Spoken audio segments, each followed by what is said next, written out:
The head of the Colombian army is under pressure to resign after he was linked to the alleged cover-up of civilian killings more than a decade ago. Documents leaked to the Associated News press agency from an ongoing investigation have cast a shadow over the activities of the US-backed military in Colombia then.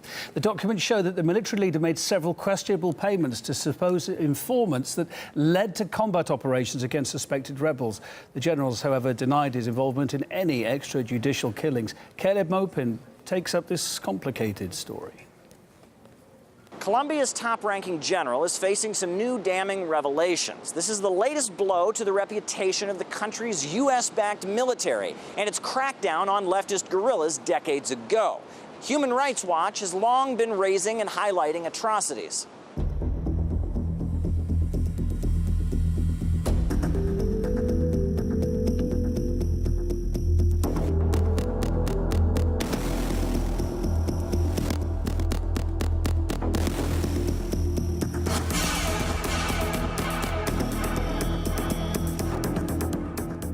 According to the prosecutor files, General Nicasio Martinez Espinal would pay to a source for the location of rebels, and then the soldiers would move in for the kill. At one point, the general was trying to claim he had no idea that these payments were being issued. However, the new documents rip that claim to shreds. The general reportedly ordered his troops to double the body count and to accept that higher civilian casualties was just a natural consequence. The New York Times reporter who was working on this story was recently forced to flee the country. Human rights and press freedom groups are worried. Lawmakers have the right to question any piece of reporting, but dangerous and irresponsible comments like those made against Nicholas Casey have the potential to endanger his security and discourage reporting on sensitive issues in Colombia. Now, you would think that with human rights violations and American journalists being threatened, that U.S.-Colombia relations might actually suffer. Well, if you thought that, you would be wrong. Apparently, there was just a meeting between the Vice President of Colombia and the U.S. Secretary of Defense that was described as friendly.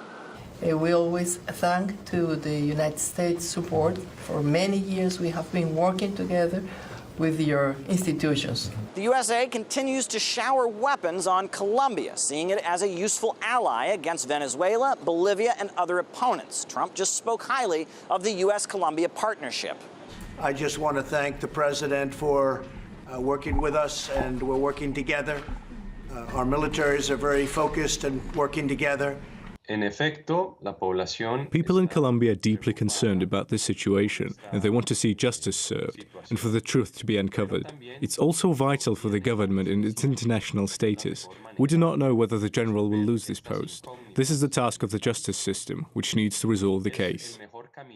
Imagine that some high-ranking Venezuelan commander was accused of killing civilians and then covering it up. The White House would be up in arms. But when it comes to a friend like Colombia, mass killings aren't such a big deal. Caleb Mopin, RT, New York.